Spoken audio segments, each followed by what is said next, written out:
2026년 8월 19일 수요일 말씀 묵상 함께 시작합니다. 오늘 말씀은 이사야 29장 15절에서 24절까지 있는 말씀입니다. 함께 말씀을 묵상합니다. 주님 몰래 음모를 깊이 숨기려는 자들에게 재앙이 닥칠 것이다. 그들은 어두운 곳에서 남 몰래 음모를 꾸미는 자들이다. 누가 우리를 보랴, 누가 우리를 알랴 한다. 그들은 매사를 거꾸로 뒤집어 생각한다.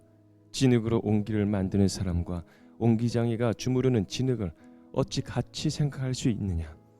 만들어진 물건이 자기를 만든 사람을 두고 그가 나를 만들지 않았다 하고 말할 수 있느냐. 빚어진 것이 자기를 빚은 사람을 두고 그는 기술이 없어 하고 말할 수 있느냐. 레바논의 밀림이 기름진 밭으로 변하고 그 기름진 밭이 다시 밀림으로 변하는 것은 시간 문제이다. 그날이 오면 듣지 못하는 사람이 두루마리에 글을 읽는 소리를 듣고 어둠과 흑암에 쌓인 눈먼 사람이 눈을 떠서 볼 것이다. 천한 사람들이 주님 안에서 더없이 기뻐하며 사람들 가운데 가난한 사람들이 이스라엘의 거룩하신 분 안에서 즐거워할 것이다. 포악한 자는 사라질 것이다. 비웃는 사람은 자취를 감출 것이다. 죄 지을 기회를 엿보던 자들이 모두 끝장날 것이다. 그들은 말 한마디로 사람에게 죄를 뒤집어 씌우고 성문에서 재판하는 사람을 올무에 걸리게 하며 정당한 이유 없이 의로운 사람의 권리를 박탈하던 자들이다. 그러므로 아브라함을 구속하신 주님께서 곧 야곱 족속의 주 하나님께서 이렇게 말씀하신다. 이제 야곱이 다시는 부끄러움을 당하지 않을 것이고 이제 그의 얼굴이 다시는 수모 때문에 창백해지지 않을 것이다.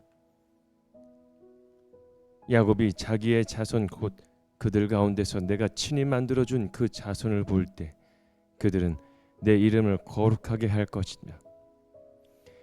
야곱의 거룩한 분을 거룩하게 받들며 이스라엘의 하나님을 경외할 것이다. 그래서 마음이 혼미하던 사람이 총명해지고 거스르던 사람이 교훈을 받을 것이다. 아멘. 유다를 다시 빚으시는 옹기장이라는 주제로 함께 말씀을 묵상합니다. 오늘 말씀에는 하나님과 사람의 관계를 아주 선명하게 보여주는 한 가지 비유가 있습니다. 바로 옹기장이와 진흙입니다. 여러분, 옹기장이는 진흙을 빚는 사람이고 진흙은 옹기장이의 손에 맡겨진 재료입니다. 그런데 오늘 본문의 유다 백성은 이 관계를 거꾸로 생각하고 있습니다. 15절을 보면 하나님 몰래 이를 꾸미면서 이렇게 말하죠. 누가 우리를 보랴, 누가 우리를 알랴. 하나님께서 보지 못하실 것처럼, 하나님께서 모르실 것처럼 자기들의 계획과 계산을 따라 살아갑니다. 그래서 하나님께서는 16절에 말씀하시죠. 그들은 매사를 거꾸로 뒤집어 생각한다. 만들어진 것이 마치 이를 부정하고 빚어진 것이 자기를 빚은 분에게 그는 기술이 없어 라고 말하는 것과 같다는 것입니다.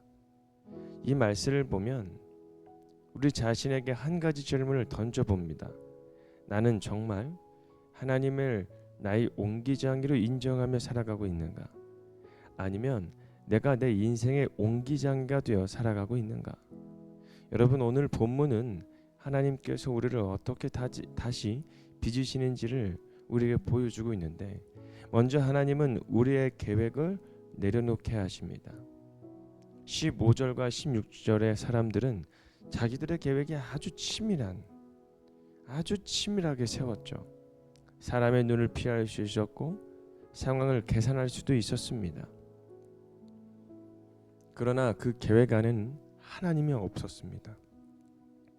우리도 살아가다 보면 비슷할 때가 있죠. 문제가 생기면 먼저 계산합니다. 앞날이 불안하면 더 많은 계획을 세우게 되죠.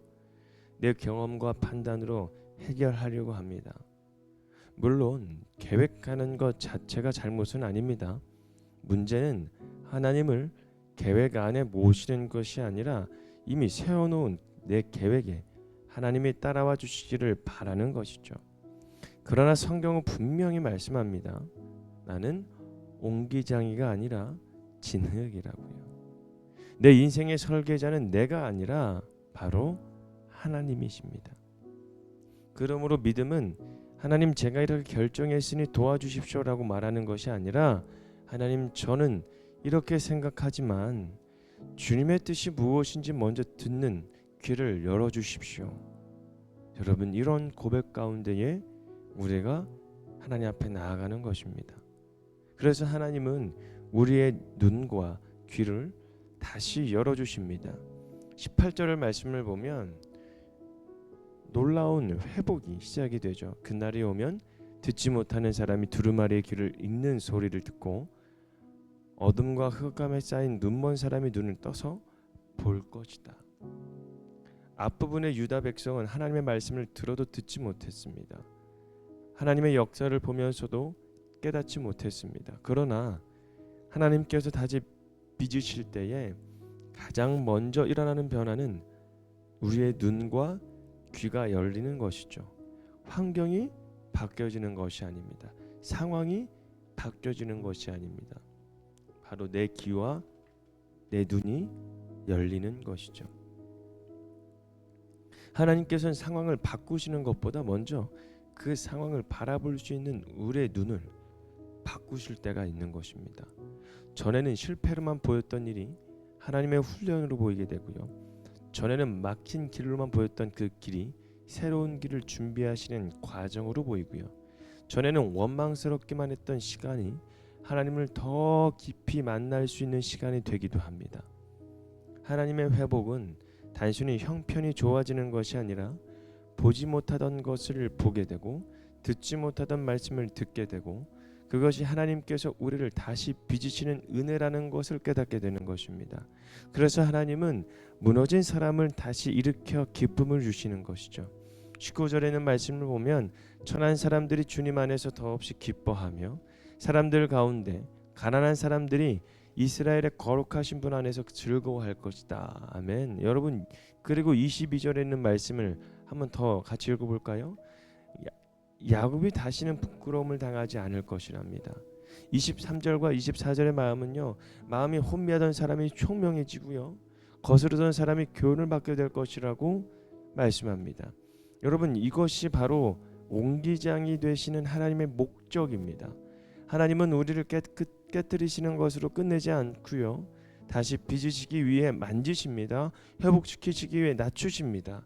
하나님을 바라보게 하기 위해서 우리의 잘못된 의지처를 바로 내려놓게 하는 것입니다.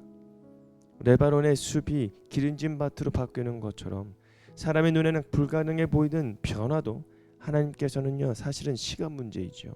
그러므로 내 모습이 마음에 들지 않는다고 해서 낙심할 필요가 없습니다. 아직 완성되지 않았을 뿐입니다. 옹기장이의 손이 여전히 나를 붙들고 있다면 하나님께서는 나를 여전히 포기하지 않으시는 분이십니다. 여러분 오늘 말씀은 우리에게 묻습니다. 누가 나의 인생을 빚고 있는가? 여러분 내 자신이 되면 안 됩니다. 바로 하나님의 손이 되어야 됩니다. 가장 안전한 손에서 나의 인생을 맡길 수 있는 그 믿음이 여러분 우리가 앞으로 우리들의 삶의 여정 가운데에 나타나야 될 믿음인 줄 믿습니다. 물론 지금 과정이 이해가 되지 않습니다. 그러나 옹기장이 되시는 그 주님의 손을 신뢰합시다. 하나님께서 오늘도 우리를 붙드시고요, 깎으시고요, 다듬으시고 마침내 하나님 보시기에 아름다운 그릇으로 빚어가실 줄 믿습니다. 오늘 말씀 묵상 마치겠습니다.